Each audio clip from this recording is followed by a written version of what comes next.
When you got released and you were back on the indies, was the goal to just get back into WWE? No. Some days, sometimes, no, whatever, I'll tell you the truth. Sometimes I had good days and sometimes I had bad days. I was like this all the time. Anyone would ever ask me if I was okay, I would say, yes, I'm doing great. I was not doing great all the time. I didn't want sympathy. I didn't want people to worry.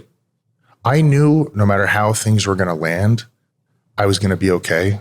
I was going to be able to provide for myself, my family, my wife. I knew that. I believe in karma. I believe in like all things being energy, positive and negative. Align yourself with good karma. Align yourself with positive energy and positive things happen. It's not magic. It's not going to happen immediately overnight. But I never let that belief leave me. And I gotta be careful how I say this, man. There's a story that's never been told. I'm not going to tell it today. I don't feel inclined to tell it because I don't want to stir up something unnecessarily, but I was in the right. And I just knew that if I proceeded forward and I went back to practice what I had perfected, which was being a professional wrestler for the people and being self-aware of myself, what I'm good at and what they want to see out of me. Once you know what this is, you can just go back out there and you can get them. You can get them. And I was happy being on the independents, and I became okay with not being in WWE. And my wife every day was telling me, they're going to call back.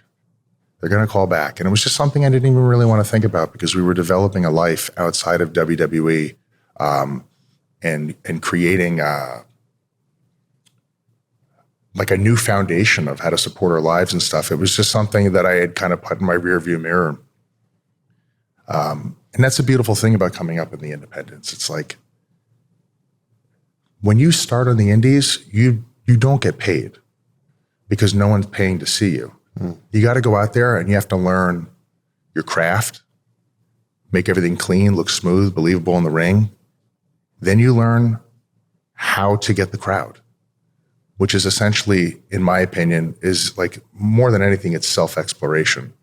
You need to know who you are. You can't go into the ring and perform as something that you're not because they pick up on it and something doesn't connect. So you learn how to wrestle, you learn how to connect to the crowd, and then the promoters and people that you're working for, they're able to see like, okay, now we can start paying him. I can justify paying him this much because this is who I believe is coming here to see him in relation to everybody else. Those are the foundations that I came up with. When you're not formatted to be something or trapped in something or be a certain way, you know what to do. So I just knew once I went back out there, I was going to do that and I was going to get him, and I got him. Everybody was chanting Kross is going to kill you right away.